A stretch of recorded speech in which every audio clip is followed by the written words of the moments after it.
এ নজরেরা, যুবকেরা, ছেলেরা, বাচ্চারা, পর্দানিশীরা, মা বোনেরা, মুজাদ্দুজ্জামান আমির শরিয়া আলা হযরত দাদা হুজুর পীর কিবলা রাহমাতুল্লাহ আলাইহি মান্যতা দিয়েছিলেন আল্লামা ইহিন আল্লামা রুহুল আমিন রাহমাতুল্লাহ আলাইহি। এ নজরেরা, যুবকেরা, ছেলেরা, বাচ্চারা, এত বড় একজন মুহাদ্দিস, এত বড় একজন ফকিহ, এত বড় একজন মুফাসসিরে কোরআন বাংলা আসামের জমিনে আর দ্বিতীয় হয় না। সে আল্লামা ইহিন আল্লামা রুহুল আমিন রাহমাতুল্লাহ আলাইহি পরিষ্কার ভাবে জানিয়ে দিলেন আল্লামা তাইয়্যিবুজ্জামান বড় হুজুর পীর কিবলা রাহমাতুল্লাহ আলাইহি কোন একটা স্টেজে হুজুর ওয়াজ করছিলেন। হুজুরের পরে আল্লামা বসিরাটি রাহমাতুল্লাহ আলাইহির সময় ছিল। হুজুর উঠতে যে দেখলেন জুতোটা সাইডে আছে। হুজুর কিবলা অত বড় যোগ্যতা সম্পন্ন একজন মুহাদ্দিস, আলেম দ্বীন, একজন ফকিহ, একজন মুবাইস। হুজুর আর নিজেকে মনে করলেন না, বড় হুজুর পীর কিবলার জুতা দুটা হাতে করে তুলে নিয়ে সাইডে করলেন। ভক্তকুল বলতে লাগলেন হুজুর আপনি তো এত বড় আলেম, আপনি এত বড় একজন যোগ্যতা সম্পন্ন আলেম হয়ে তাইয়্যিবুজ্জামান বড় হুজুর পীর কিবলা রাহমাতুল্লাহ আলাইহি আপনার বয়সের ছোট, আপনি কেন তানার জুতোটা হাতে করলেন? আল্লামা ইহিন আল্লামা রুহুল আমিন রাহমাতুল্লাহ আলাইহি চোখ দিয়ে পানি বেরিয়েছিল বাবা। আল্লামা হুজুর বলেছিলেন ও আল্লাহর বান্দারা, আমি রুহুল আমিন বড় হুজুরের শুধু জুতো নয়, বড় হুজুরের শুধু জুতো নয়, বড় হুজুরের আলাওলাদের জুতা যদি আমি পেতাম সেটাও আমি রুহুল আমিন হাতে করে নয়, সেটা আমি আমার মাথায় তুলে নিতাম। যদি সে আমার মুজাদ্দুজ্জামানের আওলাদ যদি বলতো বাবা রুহুল আমিন জুতোটা নিচে রেখো দাও, জুতোটা তুমি মাথায় করে রেখে দাও, আমি রুহুল আমিন আমার পীরের আওলাদের জুতোটা মাথায় করে দাঁড়িয়ে থাকতাম।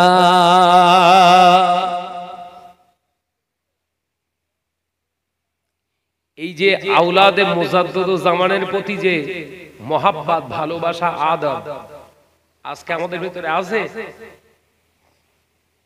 এই কথা বলছেন না কেন? আমাদের ভিতরে থাকবে কি? মোড়ল হওয়ার শক্ত আমার, কারণ আমি শাহনাজ দুপাতা পড়তে শিখেছি, আমি শাহনাজ দুটো স্টেজ পেয়েছি। পশ্চিমবঙ্গে 3 কোটি মুসলমানের ভেতরে 10,000 লোক আমার ভালোবাসে। মনে করতিস দুনিয়া পুরো আমার হাতের মুঠোয়। কথা বুঝাচ্ছেন? 3 কোটি মুসলমান ওয়েস্ট বেঙ্গলে, তার ভিতরে মানে কত? 10,000। ওই 10,000-এর ভেতরে আবার প্রায় 7,500 লোক গোপনে গোপনে খিস্তি দেয়। কথা বুঝে যাচ্ছে না? তাতি মনে করতেছি হামসে বাড়া কই নেই। ও ফুরফা হুজুরের ছেলেরা কি জানে? ও কিচ্ছু জানে না। অহংকার বহিঃপ্রকাশ আমার ভিতরে হয়েছে না হয়নি? জোরে বলে। আল্লাহর ওলি হযরত উসমান হারুনি রাহমাতুল্লাহ আলাইহি খাজা গরিবে নওয়াজের পীর ছিলেন বাবা। আল্লাহর ওলি হযরত উসমান হারুনি রাহমাতুল্লাহ আলাইহি সেই সমকালী হযরত হাসান বসরি রাহমাতুল্লাহ আলাইহি আল্লাহর ওলি ছিলেন। হযরত হাসান বসরি রাহমাতুল্লাহ আলাইহির দরবারে গেলেন। এ নজরেরা, হযরত উসমান হারুনি যখন যে পৌঁছালেন ওই সময় মাগরিবের ওয়াক্ত শুরু হয়েছে বাবা। জামাতে হযরত হাসান বসরি নামাজ আদায় করাচ্ছে।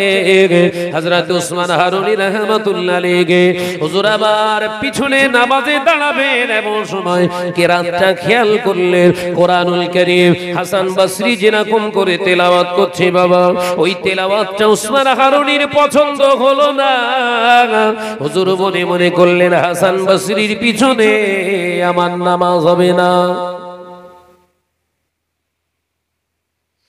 মানে উসমান হারুনি রাহমাতুল্লাহ আলাইহি একটা উচ্চ র‍্যাঙ্কের ভালো একজন সাফাকারী ছিলেন। কোরআন তেলাওয়াত তারতিলের সঙ্গে পড়তে পারে।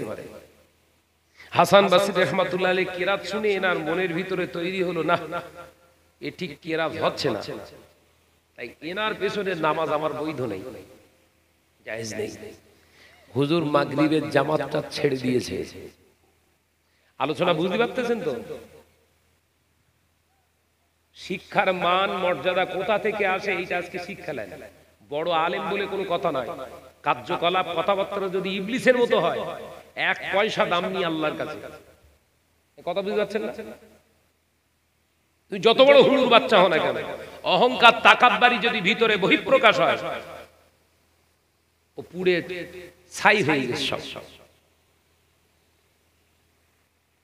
হযরত উসমান হারুনি রাহমাতুল্লাহ আলাইহি একা একা নামাজের শেষে নামাজ আদায় করলেন। কথাবার্তা কাজ ছিল, কথাবার্তা কাজ মিটিয়ে নিয়ে হুজুর ওখান থেকে বিদায় হয়ে গেছে। একটু তাকবীর দেন, নারায়ে তাকবীর। একটু আওয়াজ দেন না, নারায়ে তাকবীর। যারা ভাইজান হুজুর কিবলা, নারায়ে তাকবীর। কথা বুঝতে পেরেছেন? হযরতে উসমান হারুনি রাহমাতুল্লাহ আলাইহি হুজুরের দরবার থেকে কথাবার্তা আলোচনা করে ওখান থেকে বেরিয়ে এলেন। বাড়িতে এসে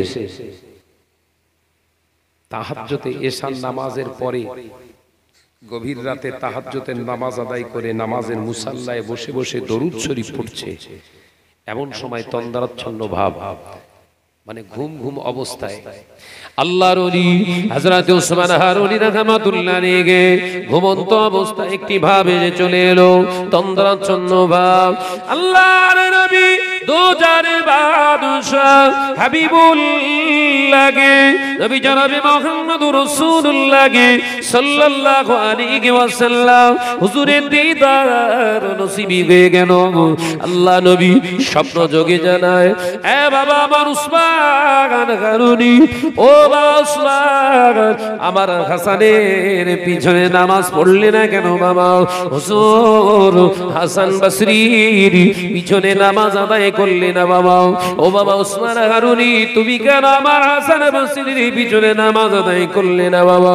তুমি জানতে, তুমি কি জানো আমার হাসান বসরি হয়তো তোমার মতো তালাফফুজের সঙ্গে কোরআন পড়তে পারে না, কিন্তু জেনে রেখে দাও, শুনে রেখে দাও, আমি রাসূলুল্লাহ জানিয়ে দিলাম, আমার হাসান বসরির পিছনে যদি তুমি মাগরিবের নামাজটা আদায় করতে বাবা, ও বাবা উসমান, আমার আল্লাহ তোমার জীবনের সমস্ত গুনাহকে ওই মাগরিবের জামাতের ওসিলায় maaf করে দিতে।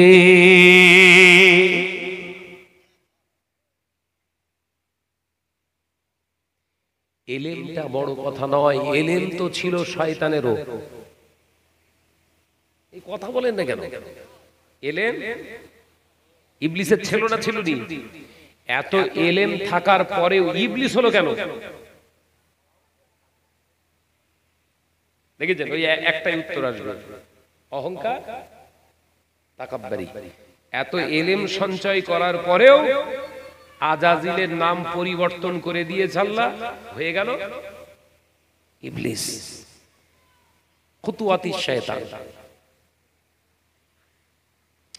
ও যুবকেরা, ছেলেরা, বাচ্চারা, পর্দানিশিনা মা বোনেরা, আল্লাহ নবী দোজাহারে বাদশাহ হাবিবুল্লাহ গে নবী জনাবে মুহাম্মদুর রাসূলুল্লাহ গে সাল্লাল্লাহু আলাইহি ওয়াসাল্লাম পাক জবানে জানিয়ে দিলে, বাবা সাহাবীরা ও আমার সাহাবারা, আমি রাসূলুল্লাহ জানিয়ে দিলাম, শুনে নাও, জেনে নাও, পৃথিবীর জমিনে আমি নবী, আমাকে মহব্বত যারা করে, আমি নবী আমাকে যারা মহব্বত করে, মান আহাব্বা সুন্নতি ফাকাদ আহাব্বানি, আমি নবী আমাকে যারা ভালোবাসলো নয়, আমার সুন্নতকে যারা মহব্বত করে, ফাকাদ আহাব্বানি, আমি নবী জানিয়ে দিলাম সে আমাকে মহব্বত করেছে।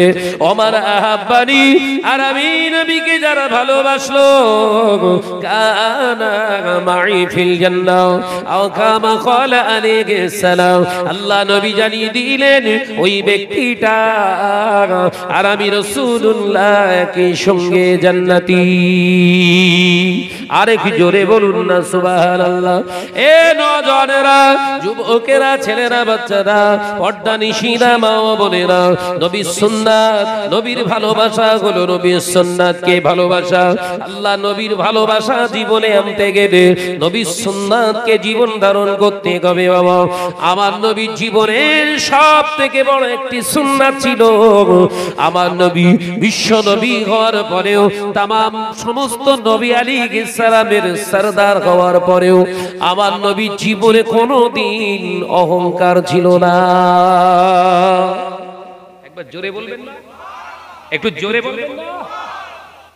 আমার নবীর জীবনের সবথেকে বড় সুন্নাত কোনটা? অহংকার বিনা একজন নবী। একবার জোরে বলুন। এই বললে আল উলামা ওয়ারাসাতুল আম্বিয়া, আলেমরা নবীর ওয়ারিস। শুধু রুটি রুজির জন্য নাকি? গোশ মাছ ছেঁড়ার জন্য, জলসা করার জন্য? অহংকার কিসের? অহংকার কিসের?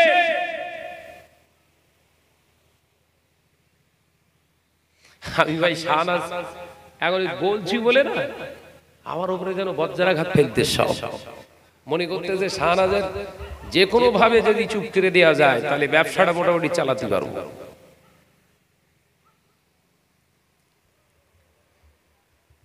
এ নওজোয়ান যুবকেরা, ছেলেরা, বাচ্চারা, পর্দানিশীন বোনেরা, আল্লাহ নবী দো জাহারে বাদশাহ হাবিবুল্লাহ নবী জনাবে মুহাম্মদুর রাসূলুল্লাহ সাল্লাল্লাহু আলাইহি ওয়াসাল্লাম আল্লাহর পাক মকান রাসূল কালামের আয়াতে কারিমা তেলাওয়াত করলেন।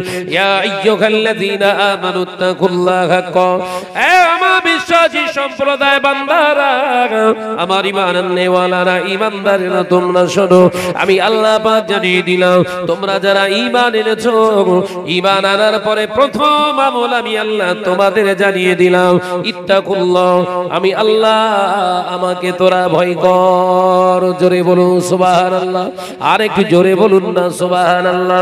আল্লাহ নামাজের কথা বলেন না, রোজার কথা বলেন না, হজের কথা বলেন না, যাকাতের কথা বলেন না, মসজিদ নির্মাণের কথা বলেন না, মাদ্রাসা তৈরি করার কথা বলেন না। আল্লাহ ঈমানদারদেরকে জানাবে, তোরা যারা আমি আল্লাহকে এক বলে মেনে নিয়েছি, আমানতু বিল্লাহি ওয়া মালাইকাতিহি ওয়া কুতুবিহি ওয়া রুসুলিহি, আমি আল্লাহ, আমাকে তোরা যখন ভয় করিস, আমি আল্লাহ আমাকে এক বলে যখন তোরা মেনে নিয়েছিস, আমি আল্লাহ তোদেরকে জানাচ্ছি, সে আমার বান্দা, আমি আল্লাহ তোদেরকে জানিয়ে দিলাম, প্রথম আমল তোর ভিতরে আস, ওই আমলটার নাম হলো আমি আল্লাহ, আমাকে ভয় কর। জোরে বলুন, আর কি জোরে বলুন না সুবহানাল্লাহ। আমি আল্লাহ জানিয়ে দিলাম, হাক্কাতু কতিহি, হাক্কাতু কতিহি, ভয়টা করার মতো কর, ভয় শুধু করলে হবে না, করার মতো কর, ভয়টা করার মতো কর। কেন ভয়টা করার মতো কর? আমি আল্লাহ তোদেরকে বলছি, শোন, তোরা যদি আমাকে ভয় করার মতো ভয় করিস, তোদের জীবনে অহংকার আসবে না।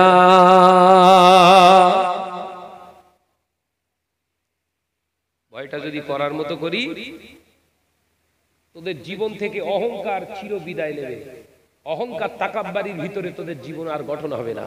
কারণ তোরা যখন আমাকে ভয় করার মতো করবি, ভয়টা করার মতো করার কারণে তোর নিজেকে মনে হবে এই পৃথিবীতে আমি তো অন্যের দাসত্ব করার জন্যই পৃথিবীর জমিনে এসেছি। ওই আয়াতে কারিমা মনে পড়বে, কি ওমা খালাকতুল জিন্না ওয়াল ইনসা, ওমা খালাকতুল জিন্না ওয়াল ইনস, আমি আল্লাহ পাক রব্বুল আলামিন জিন এবং ইনসানকে আমি সৃষ্টি করেছি ইল্লা লিয়াবুদুন, আমার ইবাদত বান্দিগির জন্য, অনলি ফর আমার ইবাদতের জন্য।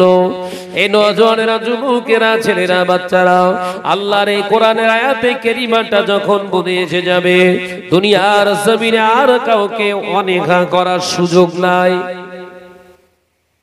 একদম ক্লিন হয়ে যাবে তখন ইমানদারের হৃদয়টা, ইমানের জায়গাটা পাকাপুক্ত হয়ে যাবে যে এ হৃদয়ে আর অহংকারের জায়গা কিসের? কারণ আমরা তো গোলাম। গোলাম আবার অহংকার করতে পারে? গোলামের ভিতরে আবার অহংকার থাকে? এই আমি এত জায়গায় জলসা মাহফিলে যাই, তো ছেলেদের সঙ্গে খুব হেসে খেলে ফ্রেন্ডলি কথা বলি। অন্যান্য আলেম ওয়াইজিনরা বলে, শাহনাজ ভাই আপনি মিশে যাচ্ছেন, কিন্তু কেন মিশে যাবে না? না, আপনি একটু বক্তা আলেম মানুষ, আপনার সাধারণ অবস্থায় জীবনযাপন করা, হেসে খেলে এরকম কথা বলে ওয়েট নষ্ট হবে না? আমি বললাম এরকম ওয়েট চাই না যে ওয়েটের কারণে আমি জাহান্নামে যাব। বিশ্বনবী আমার হাবিবুল্লাহ আল্লাহর দোস্ত হয়েও সাহাবাই কিরামদের সঙ্গে এক পাত্রে খাওয়া দাওয়া করেছে। একবার জোরে বলুন, একবার জোরে হবে না সুবহানাল্লাহ। যদি নবীর ওয়ারিস ভাবি নিজেকে, আল উলামা ওয়ারাসাতুল আম্বিয়া, আমি যদি নিজেকে দাবি করি আলেম, তাহলে নবীর ওয়ারিস তো নবীর ওয়ারিসের ক্যারেক্টার এরকম হওয়ার দরকার।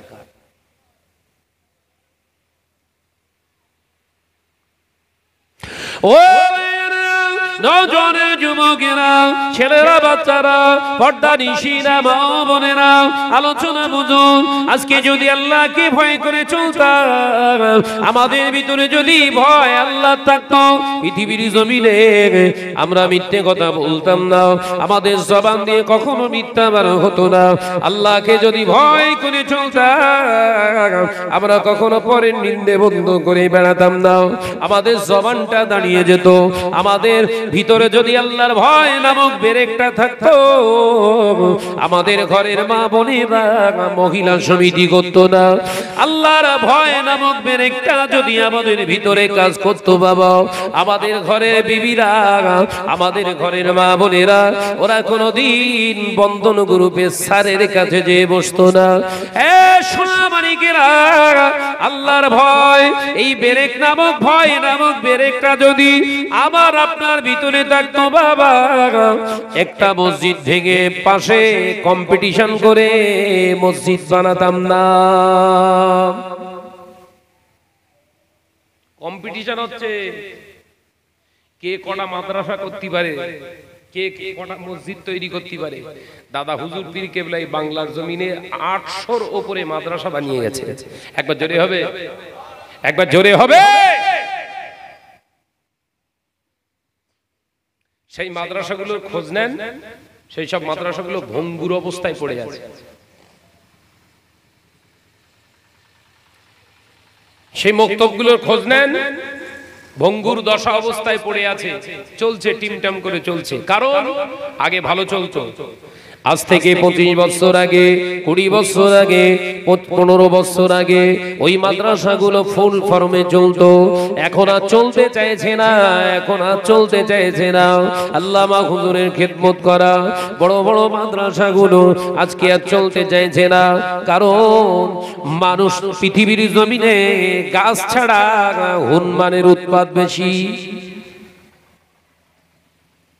গাছ ছাড়া হুনমানের উৎপাত বেশি হয়ে গেছে। দাদা হুজুর পীর কেবলার মাদ্রাসা, বসিরহাট আল্লামা হুজুরের মাদ্রাসা প্রতিষ্ঠিত মাদ্রাসা। তাহলে সেলসেলার খেদমত করে যদি করার ইচ্ছা থাকতো, ওই মাদ্রাসায় সহযোগিতা করতাম। কথা বলছেন না কেন?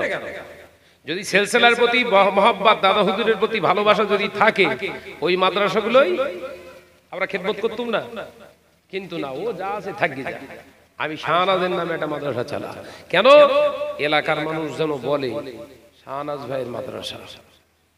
আর এই দাদা হুজুরের মাদ্রাসায় দিলে তো আমার নাম হবে না। দেখেছেন গেমটা কোথায় চলছে,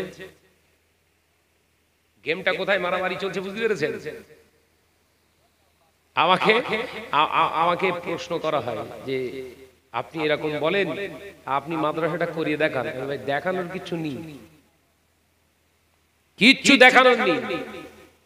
খোঁজলাম শাহনাজের এলাকায় বা শাহনাজ যেখান থেকে পড়াশোনা করেছে, সেই সব মাদ্রাসায় শাহনাজের যাতায়াত আছে বা লেনদেন আছে কিনা, দেখানোর কিচ্ছু নেই। আমরা এই হাইলাইট করবো নাকি? খোঁজলাম দাদা হুজুরের প্রতিষ্ঠানগুলো, আল্লামা হুজুরের প্রতিষ্ঠানগুলো, শাহনাজের সেখানে সৌবত চলছে, যাতায়াত চলছে কিনা, অতটুকুই জেনে নিলেই হবে। আমরা দেখাতে আসিনি।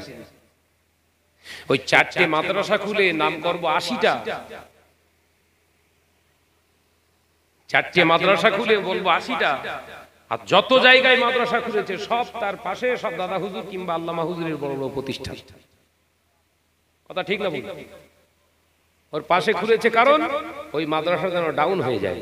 আমি গত পরশু হায়দ্রাবাদে ছিলাম জলসায়, তার আগের দিন একটা জলসা ছিল আমার বাড়ির পাশে, একটা গ্রামের পর। তা সেখানে গিয়ে মাদ্রাসা কর্তৃপক্ষ আমার কাছে এসে বলছে, ভাইজান জানেন নতুন একটা মাদ্রাসা হচ্ছে, এই মাদ্রাসা তৈরি করার কারণে আমাদের এই মাদ্রাসা চেয়েছিল যে আমাদের অন্তর্ভুক্ত করে দাও, আমরা দেইনি বলে গ্রামের মানুষকে ওয়াজ করতে এসে বলে গেছে ওতে এক চাঁদা দিস নেই। অথচ সেই মাদ্রাসার প্রতিষ্ঠাতাকে জানেন? পীর আল্লামা শাহ সুফি কালিমুল্লাহ সিদ্দিক রাহমাতুল্লাহ আলাইহি। কে তিনি? আশিক রাসূল সুলতানুল ওয়াইজিন ছোট হুজুর পীর কেবলা রাহমাতুল্লাহ আলাইহির কলেজার লাল। দেখেছেন কি বলেছে? হাতে মারিস নে, ভাতে মেরে দে। এটা কোন সুস্থ মস্তিষ্ক একজন নেক ব্যক্তি চরিত্র হতে পারে? কথা বলছেন না কেন? আমি যখন বলতে লাগি একদম খুঁটে খুঁটে বলবো ভাই, খুঁটে খুঁটে বলবো। আমি শাহনাজ যখন আমি বলি যে দাদা হুজুর পীর কেবলা সিলসিলার খাদেম, তখন আমার জীবনের অন্তিম মুহূর্ত পর্যন্ত ওর উপরই ইস্তেকামাতের উপরে থাকবে, দৃঢ়তার সঙ্গে খেদমত করব তো একদম মৌতের আগ পর্যন্ত চলবে, নিজস্ব কোনো খেদমত নয়। এরকম রিপোর্ট বহু জায়গা থেকে এসছে। কিছুদিন আগে বসিরহাট আমিনিয়া মাদ্রাসা নাম শুনেছেন? কার প্রতিষ্ঠিত? আল্লামা হুজুরের। ওই কমিটির সঙ্গে আমি বসেছিলাম, বেশি দিন হয়নি, দিন হয়তো 20 এর ভিতরেই হবে, দিন 20। আপনার মাদ্রাসা কমিটি ভাইরা যেভাবে আমরা এক জায়গায় বসে আলোচনা করতে করতে সেসব কথা বলছে, আমি কেঁদে ফেলেছি। জ্ঞানে কম তো আমি কেঁদে ফেলেছি যে আল্লামা হুজুরের এই প্রতিষ্ঠানে যারা দান করত তাদেরকে ড্রাইভ হিট করে নিজেদের দিকে এনে এখানকার দান পুরো বন্ধ করে দিয়েছে। ব্যানারে কি আছে? আল্লামা হুজুরের স্মৃতি, আল্লামা হুজুরের স্মৃতি। আর কাজে কি হচ্ছে? আল্লামা হুজুরের স্মৃতি প্রতিষ্ঠানটা শেষ করে দাও, দিয়ে আমার প্রতিষ্ঠানটা উজ্জ্বল হোক, লোক সমাজে সবাই বলবে শাহনাজ ভাই উফ পাগল করে দিচ্ছে পুরো শাহনাজ ভাই। যুবকেরা, ছেলেরা, বাচ্চারা, পর্দানিশীরা, মা বোনেরা, আলোচনা বুঝুন, শুনে রেখে দি, জেনে রেখে দি। বাংলা একটা প্রবাদ আছে, পুরাতন চাল ভাতে বাড়ে, পুরাতন চাল ভাতে বাড়ে। যদি পুরাতন চাল ভাতে বাড়ে বাবা, পুরাতন চালের ভাতও ভালো হয়। শুনে রেখে দিন, জেনে রেখে দি। আমি শাহনাজ যদি প্রতিষ্ঠান করি, আমি শাহনাজের নিয়তটা কেমন, আমি শাহনাজ কেমন সমাজের মানুষ আজকে কিন্তু দেখে, আজকে কিন্তু বোঝে। আমি শাহনাজকে দেখে আজকে সমাজে আমার আপনার দায়িত্বগুলো আমি শাহনাজের চালানো প্রতিষ্ঠানের দিকে খেয়াল করে রাখা। কিন্তু আমরা যাদের দেখিনি, যাদের ইতিহাস জীবনীটা পড়েছি, যাদের সঙ্গে আল্লাহ রাসূলের সম্পর্ক ভালো ছিল, যারা কিতাব খুলে যখন মুতাআলা করতেন, হাদিস পাক খুলে যখন তেলাওয়াত করতেন, রাসূলুল্লাহর দিদার নসিব হয়ে যেত। আল্লাহর নবী দিদার যাদের নসিবি হয়েছে, তাদের তৈরি করা মাদ্রাসায় দান করলে নিঃসন্দেহে তাদের প্রতিষ্ঠানের দান, তাদের প্রতিষ্ঠানে যদি সহযোগিতা করা যায়, কি নসিবে আছে জানি না, তবে এতটুকুই বলা যায় আল্লাহর ওলির হাতের উপরে হাত রাখা হয়েছে। কথা ঠিক না ভুল জোরে বলে? আমি শাহনাজ যে প্রতিষ্ঠান করেছি, 6 চতুরি সমাজে বিবাদ, আপনার দ্বন্দ্ব, ফাসাদ সব তো লাগাচ্ছি সব সমাজের মানুষ, কারণ আমি জ্যান্ত আছি, সবাই দেখছে। আমার প্রতিষ্ঠানে দান করলে যে সওয়াব পাওয়া যাবে, যে ফজিলত পাওয়া যাবে, তার থেকে 100 গুণ সওয়াব ফজিলত পাওয়া যাবে কোন প্রতিষ্ঠানে? আল্লাহর ওলি যে প্রতিষ্ঠান করে গেছে ওই প্রতিষ্ঠানে। এবার আপনাদের বেছে নেওয়ার দায়িত্ব কোন প্রতিষ্ঠান জিন্দা রাখার দরকার আর কোনটা মেরে দেওয়ার দরকার। ও নজরে যুবকেরা, আল্লাহ নবী হাদিস থেকে পাওয়া যায়, আমার নবী হায়াতে থাকা অবস্থায় মুনাফিকদের সরদার ও আব্দুল্লাহ বিন উবাই সুলুল বিরাট প্রতিষ্ঠান খুলেছিলেন, মসজিদ বানিয়েছিলেন, ইতিহাসে মসজিদে জিরার বলে গণ্য। এ নজরেরা যুবকেরা, মসজিদ হলো আল্লাহর ঘর, অথচ আমার নবী বললেন ওই মসজিদে নামাজ পড়া চলবে না।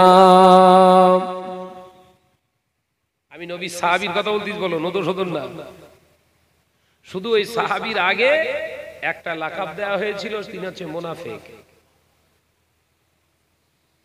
সাহাবায়ে কেরামেরা যুক্তি করলে, ইয়া রাসূলুল্লাহ, হাবিবাল্লাহ, উবাইয়ের এই প্রতিষ্ঠানটা আমরা কি করব? আল্লাহ নবী চোখ বন্ধ করে বলেছিলেন ভেঙে গুড়িয়ে দাও। মসজিদ ভাঙার রায় দিচ্ছে রাসূল। কেন? প্রতিহিংসা পরায়ণ নীতির এর অবস্থান করে যে মসজিদটা গঠন হয়েছে, হিংসা করে ওই মসজিদে নামাজ পড়া শরিয়াতে মুসলমানদের জন্য জায়েজ নেই। ওটা হচ্ছে মসজিদে জেরা, ওটা ভেঙে গেল।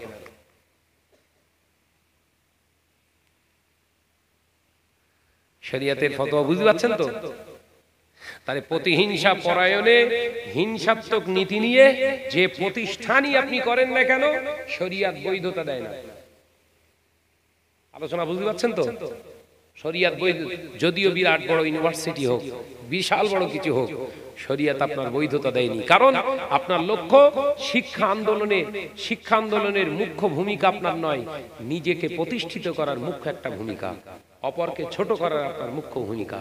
তাই আপনার ওই প্রতিষ্ঠানটা শরিয়াতে অ্যাকসেপ্টেবল নয়।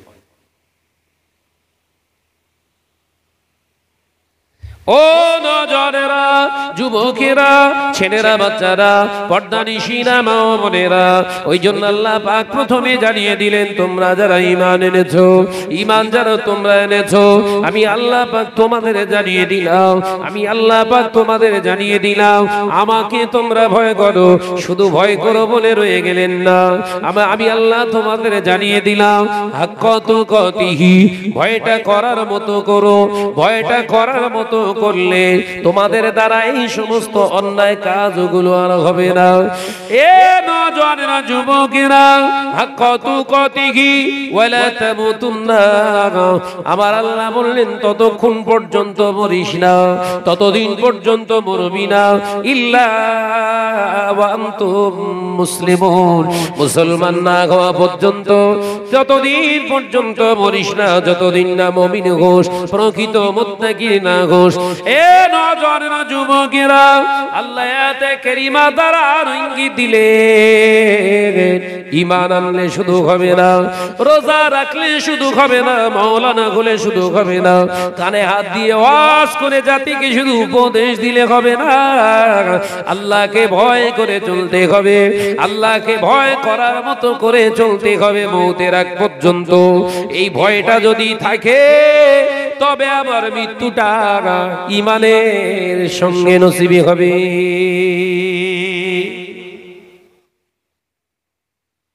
ভয়টা এক সময়ের জন্য করবেন, পরের সময় আবার চেঞ্জ হবে, তাহলে মৃত্যুটা বলেন বলেন বলেন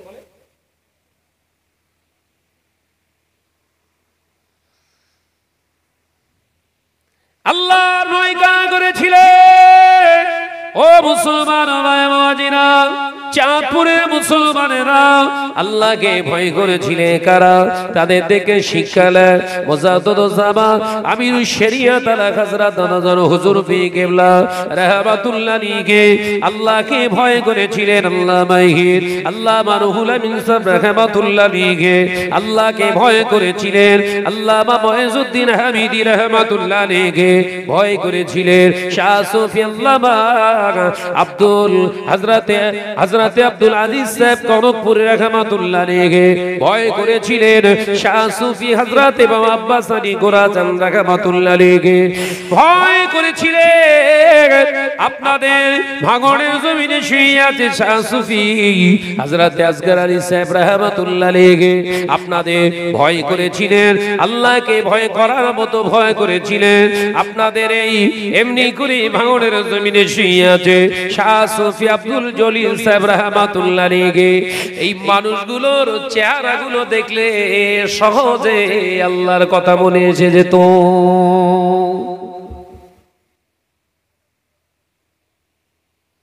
আমাদের চেহারা দেখলে শুধু মনে হয় লোকটা হিংসুক নাকি বাবু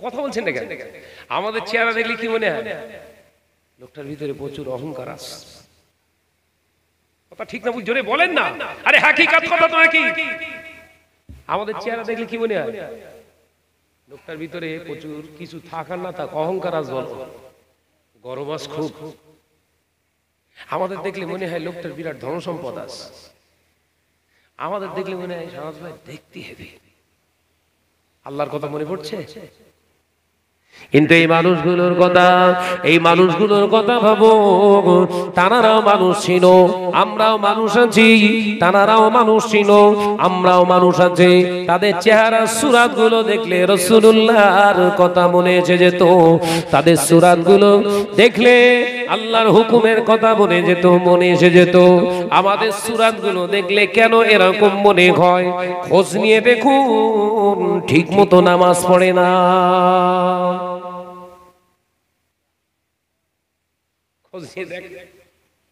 পা পর্যন্ত জুব্বা বলে জুব্বাও ছাড়বো আর নামাজও পড়বো না কত বুঝাচ্ছে আমরা যখন ফুরফুরা শরীফে পড়াশোনা করছি ক্লাসে হাজেলে পড়ি আমাদের একটা বন্ধু ছিল নাম বলছি না সে বেচারা শুনে কষ্ট পাবে একটা বন্ধু ছিল সে জীবনে কোনোদিন শোয়ার সময় অনলি শুধু টুপি খুলতো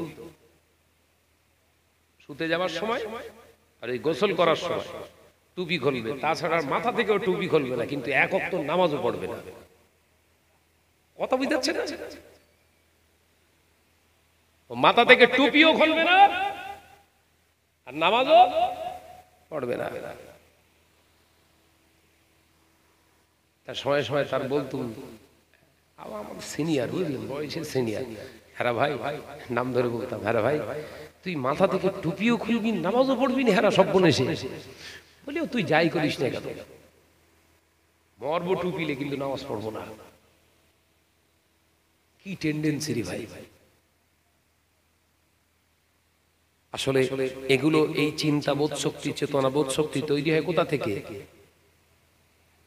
এই চেতনা বোধ শক্তি তৈরি হয় খাউফিল্লাহ আল্লাহর ভয়ের থেকে এই ভয়টা যখন আমি শাহনাজের ভিতরে আসবে তখন আমার চেহারাটা আমার রূপ সুরাতটা আল্লাহর ভয়ে বিতম্বিত হোক আর না হোক অন্তর থেকে একটা আলাদা জায়গা তৈরি হবে আজান কানে আসলেই মসজিদে না যেতে পারলেও যেখানে যে অবস্থাতেই অবস্থান করুক না কেন নামাজটা ঠিক আদায় করবে একবার জোরে বলুন সুবহানাল্লাহ তখন জানবেন কি আল্লাহর ভয় আমার ভিতরে প্রতিষ্ঠিত হচ্ছে কোন হারাম জিনিস যখন আমার সামনে পরিবেশন করা হবে ওই হারাম জিনিসটা আমি জানার পরেও যখন হাত দিতে চাইবো আমার ভিতর থেকে বাধা দেবে তখন জানবেন ঈমানটা এখনো আমার বেঁচে আছে কোন মিথ্যা কথা জবান দিয়ে বলার সময় আমার জবানটা থেকে মিথ্যে কথা বের হতে চাইবে না তখন জানবেন আমার ঈমানটা এখনো বেঁচে আছে কোন খারাপ কাজ কোন খারাপ জিনিস দেখার সময় আমার চোখটা ওদিকে পড়ার সাথে সাথে চোখটাকে অবনত করে নিচে করে নিয়ে যখন আমার মনটা এরকম পরিস্থিতি তৈরি হয়ে যাবে জানবে আমার ভিতরে এখন ঈমানটা জিন্দা আছে যুবকেরা ছেলেরা বাচ্চারা হারাম জিনিস সামনে যখন আছে ভয় আর লাগে না তখন মনে রাখবেন ভিতরের ঈমানটা আমার দুর্বল হয়ে গিয়েছে হারাম কাজ করতে আর দ্বিধাগ্রস্ত হয় না দ্বিধাবোধ হয় না তখন জানবেন আমার ভিতরে ঈমান কমজোরি হয়ে গেছে খারাপ কাজ যখন করতে আপনার মনটা উদ্গ্রীবী হয়, জানবেন আমার ভিতর থেকে ঈমানটা বোধহয় বেরিয়ে যায়। যখন জানবেন হারাম জিনিস দেখা কিংবা খাওয়া কিংবা করার পরে মনে মনে তৃপ্তি হয়, জানবেন আপনার ভিতর থেকে ঈমানটা আলাদা হয়ে গেছে। এগুলো লক্ষণ, ঈমানদারের লক্ষণ বললাম, মাথায় ঢুকছে। সমাজ আজকে কোথায়, আমরা কোথায়? সব টেনশনে পড়ে গেছে, সব কি ওয়াজ হচ্ছে না। ওই জন্য আমার ওয়াজের টাইম দিতে হয় 8টা 10টা, একদম ভালো করে বেটে দিয়ে চলে যাবো।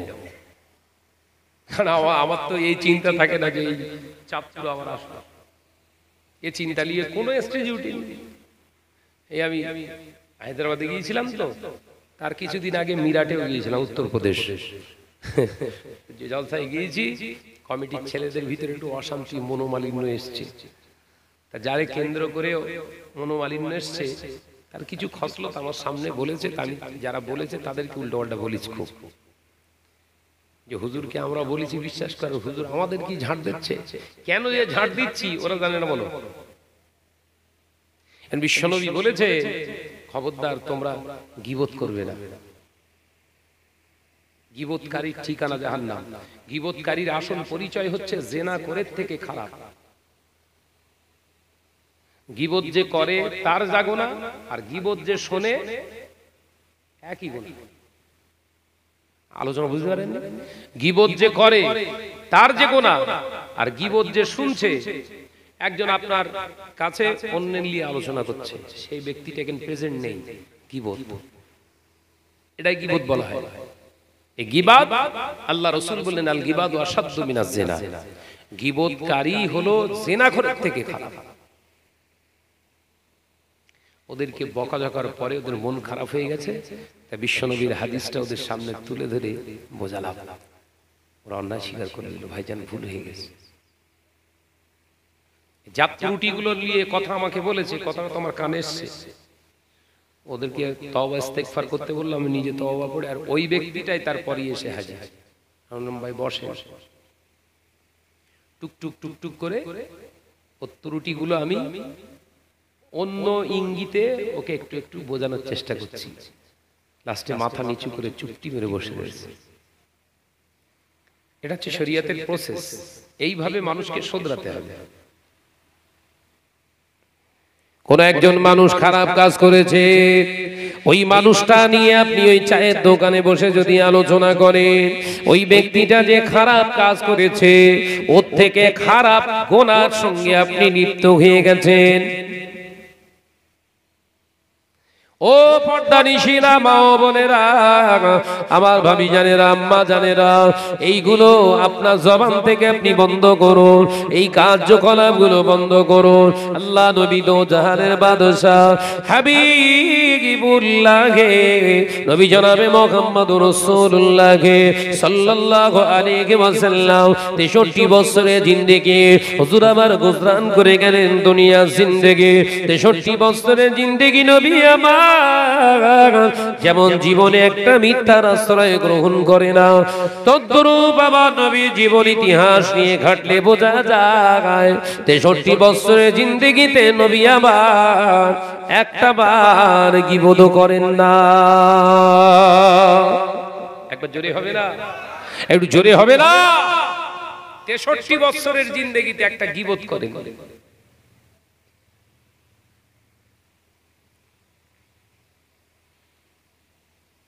আল্লাহ আমাদের সকলকে এই সমস্ত খারাপিয়াত থেকে হেফাজত করেন, বলুন আমিন। একটু জোরে বলেন আল্লাহুম্মা আমিন। মহাব্বতের সঙ্গে দরুদ আল্লাহুম্মা সাল্লি আলা।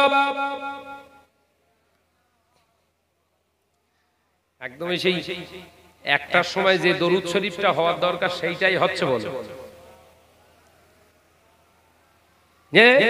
একটু একসঙ্গে গলায় গলায় মিলিয়ে মহাব্বতের সঙ্গে আল্লাহুম্মা সাল্লি আলা।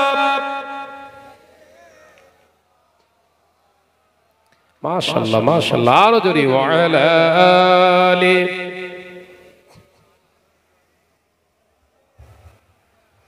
ডেকে লো রাসূলুল্লাহ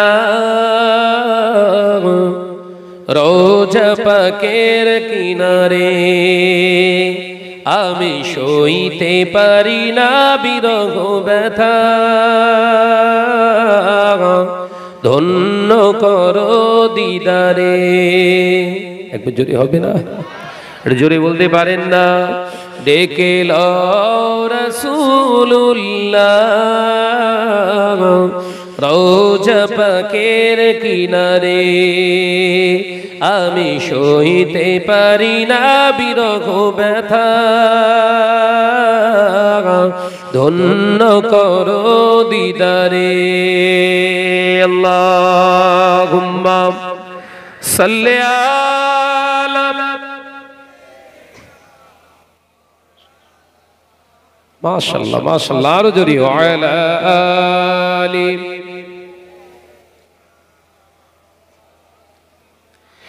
নূরে উজ্জ্বল চেহারা তোমার,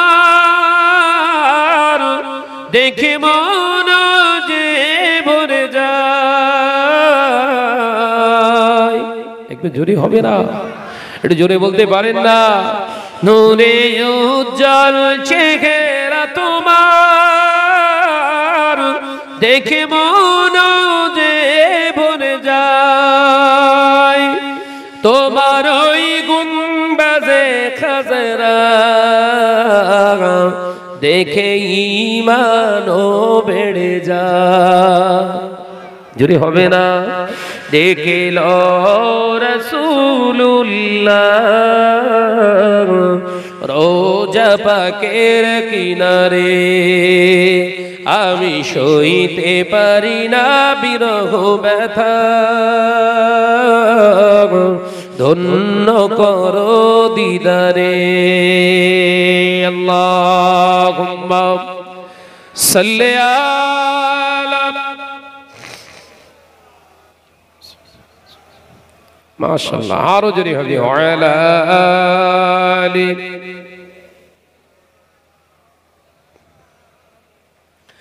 মদিনার ওই আকাশ, মদিনার ওই বাতাস, মদিনার ওই আকাশ, মদিনার ওই বাতাস, মদিনার ওই জাবালে উহুদ তোমাকে ও সালাম জানাই। জোরে হবে না? নারায়ে তাকবীর। ডেকে লো রাসূলুল্লাহ রোজা পাকের কিনারে, আমি সইতে পারি না বিরহ ব্যথা, ধন্য করো দিদারে। আল্লাহুম্মা সাল্লি আলা